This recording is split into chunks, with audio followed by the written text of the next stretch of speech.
History lights کے دیکھنے اور سننے والے ناظرین کو السلام علیکم۔ اللہ تعالیٰ نے اپنے بندوں کو ان کے اچھے اعمال کا اپنے فضل و کرم سے بدلہ اور انعام دینے کے لیے آخرت میں جو شاندار مقام تیار کر رکھا ہے اس کا نام جنت ہے، اور اسی کو بہشت بھی کہتے ہیں۔ جنت کے لفظی معنی ہر اس باغ کے ہیں جس کے درخت زمین کو چھپا لیں۔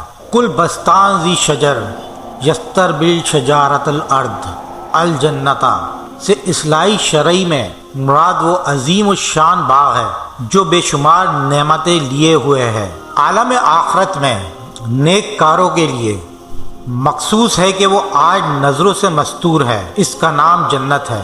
جنت میں ہر قسم کی راحت اور شادمانی اور فرحت کا سامان موجود ہے۔ سونے، چاندی اور موتی اور جواہرات کے لمبے چوڑے اور اونچے اونچے محل بنے ہوئے ہیں، اور جگہ جگہ ریشمی کپڑوں کے خوبصورت اور نفیس خیمے لگے ہوئے ہیں۔ ہر طرف لذیذ اور دل پسند میووں کے گھنے اور شاداب سایہ دار درخت کے باغات ہیں، اور ان باغوں میں شیریں پانی، نفیس دودھ، عمدہ شہد اور شراب طور کی نہریں جاری ہیں۔ قسم قسم کے کھانے اور طرح طرح کے پھل فروٹ ستھرے اور چمکدار برتنوں میں تیار رکھے ہیں۔ اعلیٰ درجے کے ریشمی لباس اور ستاروں سے بڑھ کر چمکتے اور جگمگاتے ہوئے سونے، چاندی اور موتیوں جواہرات کے زیورات، اونچے اونچے جڑاؤ تخت، ان پر غالیچے اور چاندنیاں بچھی ہوئی ہیں۔ عیش و نشاط کے لیے دنیا کی عورتیں اور جنت کی حوریں ہیں جو بے انتہا حسین و خوبصورت ہیں۔ خدمت کے لیے خوبصورت لڑکے چاروں طرف دس بستہ ہر وقت حاضر ہیں۔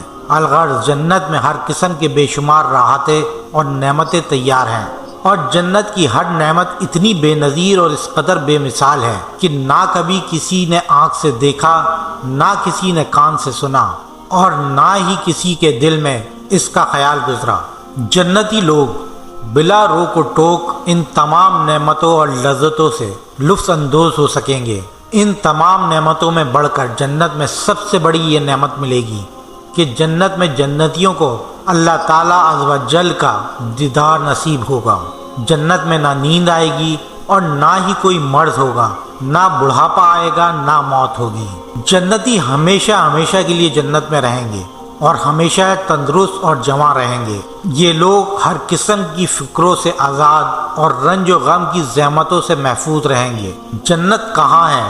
صحیح قول ہے کہ جنت 7ویں آسمان کے اوپر ہے، کیونکہ قرآن مجید میں ہے کہ عندہ سدرۃ المنتہا عندہا جنت الماوا، یعنی سدرۃ المنتہا کے پاس ہی جنت الماوا ہے۔ ایک اور حدیث میں یہ آیا ہے کہ جنت کی چھت عرش پر ہے۔ جنتوں کی تعداد 8 ہے، جن میں دار الجلال، دار القرار، دار السلام، جنت عدن، جنت الماوا، جنت الخلد، جنت الفردوس، جنت النعیم۔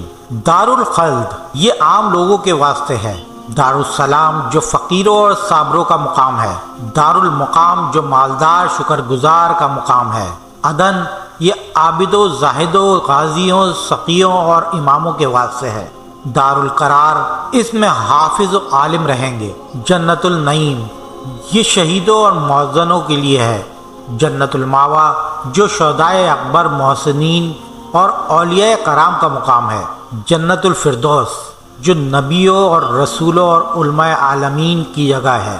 ایک اور حدیث میں روایت ہے کہ جنتی لوگ جنت کے بالا خانوں کو اس طرح دیکھیں گے جس طرح تم لوگ زمین سے مشرق یا مغرب میں چمکنے والے تاروں کو دیکھا کرتے ہو۔ ایک اور حدیث میں آیا ہے کہ جنت کے دروازے اتنے بڑے بڑے ہیں کہ اس کے دونوں بازوؤں کے درمیان 40 برس کا راستہ ہے، مگر جب جنتی جنت میں داخل ہونے لگیں گے تو ان دروازوں پر ہجوم کی کثرت سے تنگی محسوس ہونے لگے گی۔ جنت کے باغوں کے بارے میں نبی و آخر الزماں حضرت محمد مصطفیٰ صلی اللہ علیہ وسلم کا ارشاد ہے کہ مومن جب جنت میں داخل ہوگا تو وہ 70,000 ایسے باغات دیکھے گا کہ ہر باغ میں 70,000 درخت ہوں گے، اور ہر درخت پر 70,000 پتے ہوں گے، اور ہر پتے پر یہ لکھا ہوگا لا الہ الا اللہ محمد الرسول اللہ امت مذنبات و ربو غفورو، اور ہر پتے کی چوڑائی مشرق سے مغرب تک کے برابر ہوگی۔ ایک اور روایت میں ہے کہ جنت کے تمام درختوں کے تنے سونے کے ہیں۔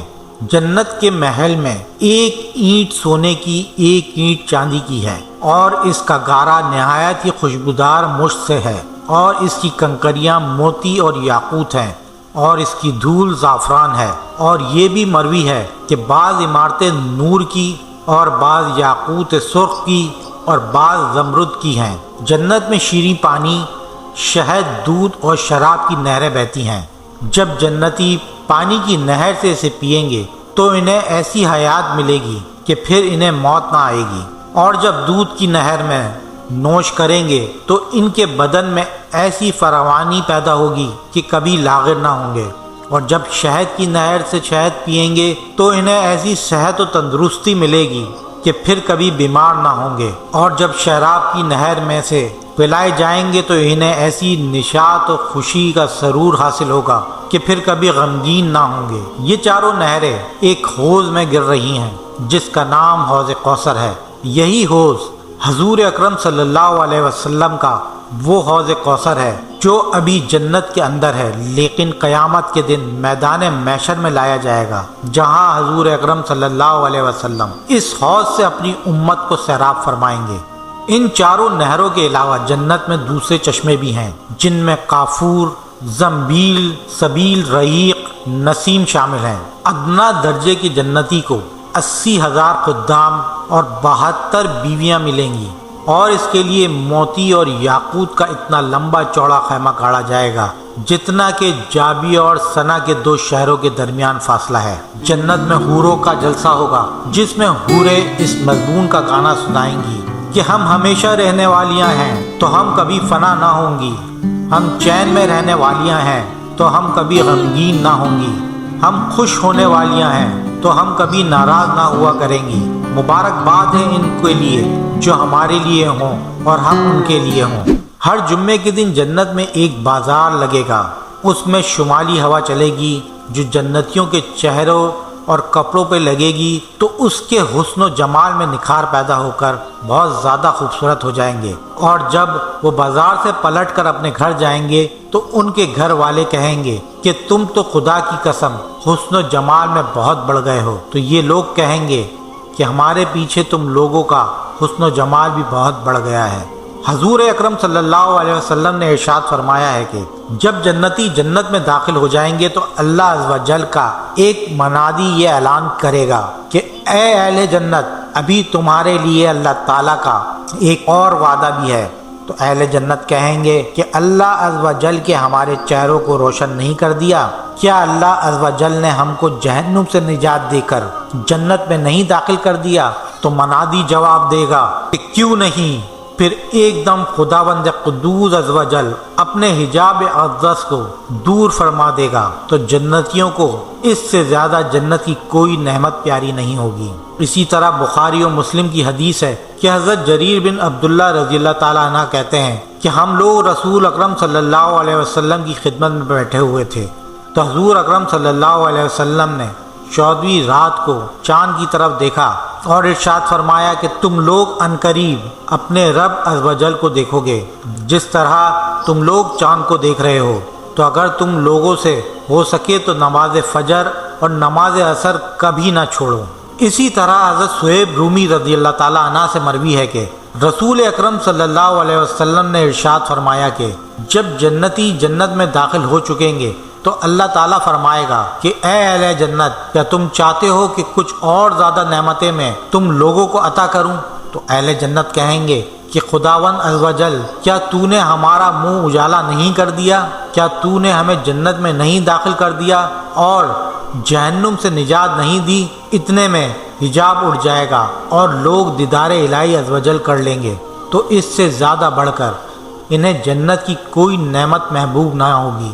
اس وقت حضور اکرم صلی اللہ علیہ وسلم نے یہ آیت تلاوت فرمائی کہ للذین احسنوا الحسنى وزیادہ، بھلائی والوں کے لیے بھلائی ہے اور اس سے بھی زائد۔ ناظرین، اگر آپ کو میری یہ ویڈیو پسند آئی ہو تو لائک، شیئر اور سبسکرائب ضرور کیجیے گا۔ شکریہ۔